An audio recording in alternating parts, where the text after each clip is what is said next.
नमस्कार. अनुज क्रिएशन मध्ये तुम्हा सगळ्यांचं खूप मनापासून स्वागत. तर आजची भाजी खरंच खूप खास आहे.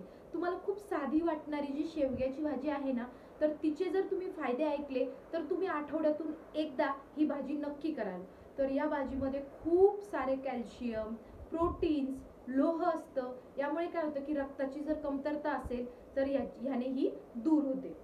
तर ही भाजी बऱ्याचदा मी असं पाहिलं आहे की बऱ्याचदा ही भाजी खाताना बरेच लोक त्यातील शेंगा ज्या आहेत तर त्या बाजूला काढून ठेवतात. तर सगळ्यात जास्त जे प्रोटीन आहे ना, तर ते सगळ्यात जास्त त्या शेंगामध्ये आहे. त्यामुळे म्हणजे याचा अर्थ तुम्ही भाजी नाही तर हे औषध बनवत आहात आणि हे आपल्यासाठी खूप खूप गरजेचं आहे, खूप फायद्याचं आहे. तर अशा प्रकारची भाजी कशी बनवायची ह्याची रेसिपी ही मी तुमच्याबरोबर शेअर करणार आहे. आणि सगळ्यात महत्त्वाचा इथे सांगायचा मुद्दा असा आहे की जर प्रेग्नंट बायकांनी तर या भाज्या खायलाच हव्यात. हे प्रत्येक डॉक्टर, तुमच्याही डॉक्टरने तुम्हाला सजेस्ट केलेलं असेल. नसेल तरी काही हरकत नाही, तुम्ही या भाज्या खाऊ शकतात. ही भाजीने आपल्या बाळाच्या वाढीसाठी देखील ही भाजी खूप उत्तम आहे. प्रेग्नंट बायकांनी हे खाणं अतिशय चांगलं मानलं जातं. तर चला तर मग या भाजीची रेसिपी मी लवकरच तुमच्याबरोबर शेअर करते. व्हिडिओ शेवटपर्यंत नक्की पहा. आवडल्यास एक लाईक, शेअर, कमेंट नक्की करा. Every single day I'm gonna make something great. That's my way. Every single day I'm gonna make. तर सगळ्यात आधी इथे मी कढईमध्ये तेलामध्ये फोडणी देऊन घेतलेली आहे जिरे आणि मोहरीची. तर आपल्याला तेल छान गरम होऊ द्यायचे आणि मग जिरे मोहरी छान आपल्याला यामध्ये फोडणी करून घ्यायची आहे. त्यानंतर इथे मी घेतलेला आहे एक मीडियम साईजचा कांदा, जो की भरपूर बारीक चिरून घेतलेला आहे. तर तो आपल्याला या तेलामध्ये घालून घ्यायचा आहे आणि तो छान तेलामध्ये परतून घ्यायचा आहे. आणि कांदा अगदी थोडासा आपल्याला मऊ होऊ द्यायचा आहे. तर अशा पद्धतीने मी कांदा यामध्ये परतून घेतलेला आहे. आणि कांदा अगदी हलकासा मऊ झाला की आपण यामध्ये एक मीडियम साईजचा टोमॅटो मी अशाच पद्धतीने अगदी बारीक चिरून घेतलेला आहे. तर तो देखील आपल्याला यामध्ये घालून घ्यायचा आहे.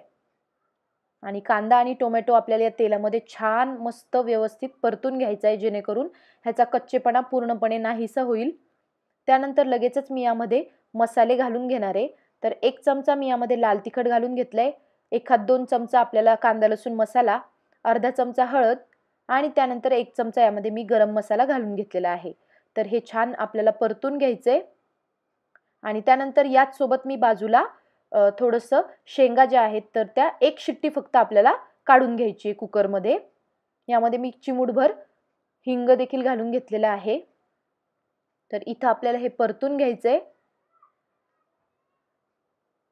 आणि गॅसची फ्लेम सध्या मीडियम आहे. त्यानंतर इथे ज्या मी शेंगा उकडून घेतलेल्या होत्या कुकरला, त्यातलं गरम पाणी अगदी थोडंसं आपल्याला यामध्ये घालून घ्यायचंय आणि पुन्हा एकदा हे छान परतून घ्यायचं आहे.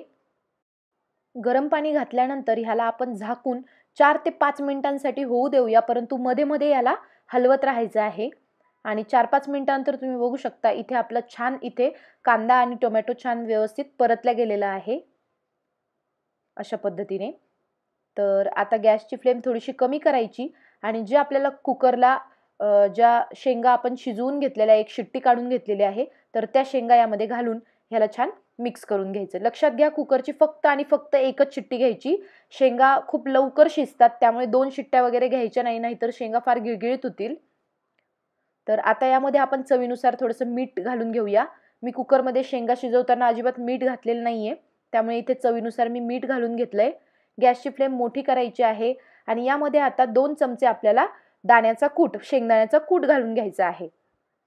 म्हणजे भाजी छान घट्टसर होते. म्हणजे पाणी एकीकडे आणि शेंगा एकीकडे होत नाही.